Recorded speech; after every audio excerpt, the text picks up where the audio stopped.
नमः हरे हराय नमः। हरे कृष्णा।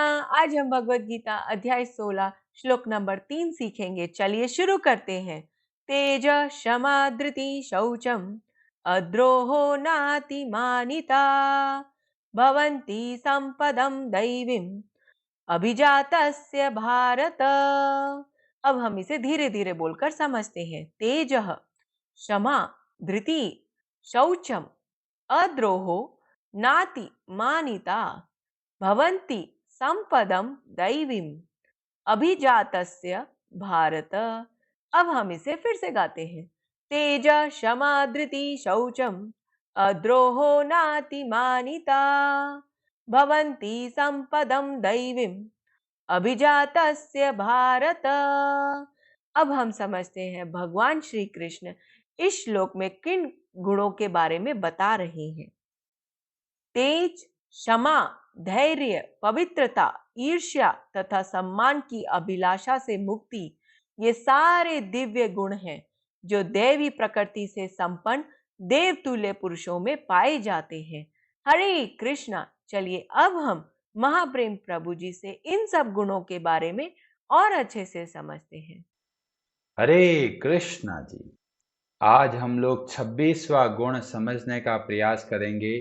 किसी व्यक्ति को श्रेष्ठ बोलना या सत्पुरुष बोलना, या बोलता अरे जी ये तो बहुत अच्छे आदमी हैं, तो कैसे पता चलेगा कि अच्छे आदमी है? ये 26 गुणों के द्वारा हमें पता चलता है कौन व्यक्ति कैसा है। जो व्यक्ति के अंदर ये सारे गुण पाए जाते हैं उनको आप देव पुरुष समझ सकते हैं, उनको आप दिव्य पुरुष समझ सकते हैं, उनको आप सत्पुरुष समझ सकते हैं। तो श्रेष्ठ कब बनते हैं? गुणों के द्वारा। ज्ञान के द्वारा श्रेष्ठ नहीं बोला जाता। कैसा वो आचरण करता है, कैसा वो व्यवहार करता है अन्य लोगों के साथ, उससे पता चलता है कौन व्यक्ति कितना श्रेष्ठ है। रावण को भी बहुत ज्ञान था पर उसको श्रेष्ठ की तुलना में नहीं डाला जाता। क्यों? ज्ञान से भी उत्तम है आचरण कैसा है, हम कैसा व्यवहार करते हैं, उससे हमें पता चलता है कि कोई व्यक्ति किस तरीके का है। और इसीलिए भगवान श्री कृष्ण गुणों पर बहुत ध्यान देते हैं। 12वें अध्याय में भी बताया, 13वें अध्याय में भी बताया और 16वें अध्याय में भी बहुत विस्तार से ऐसे अद्भुत गुणों के बारे में बताया जो हमें प्रेरणा देता है कि हमें ऐसे गुणों को अपने जीवन में उतारना है। और 25 गुणों का हमने बहुत अच्छे से डिस्क्राइब किया, डिस्कशन किया। इसीलिए किया ताकि आप इसको समझे और देखिए कि आप कहाँ गलती करते हैं और अपने जो गुणों की कमी है उसको सुधारिए, अपना चरित्र उत्तम बनाइए। और आज जो 26वां गुण है वह है न अति मानिता, सम्मान की इच्छा का अभाव। कई लोगों के मन में बहुत घमंड होता है, गर्व होता है। अरे हमारे पास ये क्षमता है, हमारे पास बुद्धि है, हम बहुत अच्छा बोलते हैं, हम बहुत अच्छा खाना बनाते हैं, हम बहुत अच्छा व्यापार करते हैं और मन में गर्व महसूस करते, देखो मेरे अंदर इतना अद्भुत गुण है। तो भगवान बोलते हैं कभी भी घमंड नहीं करना है, सदैव विनम्र रहना है। क्यों विनम्र रहना है? क्योंकि ये गुण हमने नहीं बनाए, ये गुण हमको मिले हैं भगवान की कृपा से। तो जब कोई श्रेष्ठ पुरुष बहुत अच्छे से कोई कार्य करता है वो कभी भी अपने आप को इसका कर्ता नहीं समझता। वह सोचता है वास्तव में तो ये केवल भगवान की कृपा है जिनकी वजह से मैं ये कार्य बहुत अच्छे तरीके से कर पाया। कुछ लोग होंगे जो कोई भी सद्गुण नहीं है फिर भी घमंड बहुत है। अरे जी हम आए थे आपके घर, आपने हमको चाय के लिए नहीं बोला। ऐसे लोग मिलेंगे जो कुछ भी गुण नहीं है पर अपने आप को बहुत श्रेष्ठ समझते हैं। कई लोग हवा में तीर चलाते रहते हैं, अरे हम होते तो ऐसा कर लेते, हम होते तो वैसा कर लेते। पर अगर श्रेष्ठ पुरुष को देखते हैं तो सदैव विनम्र रहते हैं, जितनी आवश्यकता होती है उतना बोलते हैं, सारा का सारा श्रेय अच्छे कार्यों का भगवान को देते हैं, भगवान के भक्तों को देते हैं। तो यह एक श्रेष्ठ गुण है जिसको हमें अपने जीवन में उतारना है। घमंड ना करें, आपके अंदर बहुत सारे अद्भुत गुण हो सकते हैं, उनको आप भगवान की सेवा में लगाइए, सदैव विनम्र रहें। हे भगवान, मेरे अंदर कोई योग्यता नहीं है। और श्रीधर स्वामी जी श्रीमद् भागवतम के जो कमेंट्री लिखते हैं उसको बोला गया भावार्थ दीपिका, और उसमें वो प्रथम श्लोक में अपने हृदय की बात लिखते हैं कि मैं इतना बड़ा तात्पर्य कैसे दे पा रहा हूं। तो उन्होंने बोला, मूकम करोति वाचालम पंगुम लंघयते गिरिम यत कृपा तम अहम वंदे परमानंद माधवम। हे भगवान गोविंद, मैं कुछ बोल पा रहा हूं, मैं कुछ कर पा रहा हूं, तो भगवान ये आपकी कृपा है। क्योंकि आपकी कृपा से क्या हो सकता है? मूकम करोति वाचालम, जो मूक है, जो बोल नहीं सकते, वो बहुत सुंदर तरीके से बोल सकते हैं। पंगुम लंघयते गिरिम, जिसके पांव में तकलीफ है, पांव से चला नहीं जाता, वे भी बड़े बड़े पर्वतों को पार कर सकते हैं। ये कैसे संभव होगा? परमानंद माधवम, भगवान श्री कृष्ण की कृपा से ये सब का सब संभव है। प्रहलाद महाराज भी अपनी प्रार्थना में बोलते हैं, भागवतम में वर्णन मिलता है, भागवतम के 5वें स्कंद के अध्याय 18 श्लोक नंबर 12 में प्रहलाद महाराज प्रार्थना करते हैं नरसिम्हा देव से, और वहां पर बताया गया, यस्यास्ति भक्तिर भगवत्य अकिंचना सर्वे गुणैस्तत्र समासते सुराः। जब हम भक्ति करते हैं तो हमारे अंदर सारे दिव्य गुण प्रकट होने लगते हैं। मतलब अगर हमारे अंदर सद्गुण है, हमारे अंदर उत्तम गुण है, तो ये वास्तव में भगवान की भक्ति का प्रभाव है। तो अपने आप को सदैव विनम्र रखिए, और बड़े विनम्रता से आप बहुत उत्तम कार्य करते हैं तो भी सदैव विनम्रता धारण करें कि भगवान आपकी कृपा से हुआ है। रामचरितमानस बहुत अद्भुत ग्रंथ है, और बड़े बड़े भक्तों का वर्णन हमें देखने को मिलता है, और हमारे भक्त शिरोमणि हनुमान जी से हम इतनी शिक्षाएं ले सकते हैं। यह प्रसंग आता है उत्तर कांड में, ये सुंदर कांड में, और वहां पर भगवान श्री राम बहुत अच्छे तरीके से प्रशंसा कर रहे हैं हनुमान जी की। क्यों? क्योंकि उन्होंने पूरा लंका जाकर लंका को जलाया, सीता जी का पता लगाया, और बहुत अच्छे से कार्य किया। और भगवान श्री राम अपने आप को ऋणी समझते हैं और बोलते हैं, सुनो कपि तो ही समान उपकारी, नहीं को सुर नर मुनि तनुधारी। सुनो कपि, हनुमान जी सुनिए, आपके जैसा उपकारी मेरा लिए कोई नहीं है। प्रति उपकार करो का तोरा, सन्मुख होई न सकत मन मोरा। मेरे पास कुछ है ही नहीं देने के लिए, मैं क्या करूं तुम्हारे लिए। भगवान श्री राम जिसकी तारीफ कर रहे हैं, और वे हनुमान जी क्या कर रहे हैं? सुनी प्रभु बचन बिलो की मुख गात हरसी हनुमंत, चरे न परेऊ प्रेमाकुल, त्राही त्राही भगवंत। हनुमान जी बोल रहे हैं, त्राही माम त्राही माम। अरे हनुमान जी के ऊपर कौन सी विपत्ति आ गई जिसके लिए त्राही त्राही कर रहे हैं? और यह विपत्ति है सम्मान की।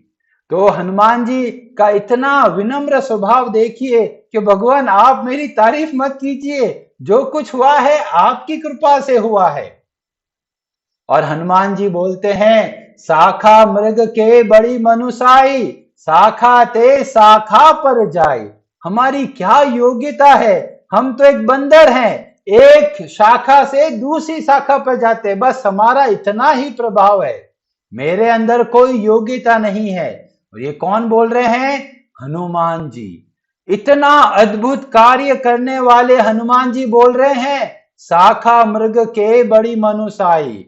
और फिर आगे हनुमान जी बोलते हैं, सो सब तव प्रताप रघुराई, नाथ न कछु मोरी प्रभुताई। हे भगवान, मेरी कोई योग्यता नहीं है, जो कुछ संभव हुआ सब का सब आपकी कृपा से हुआ है।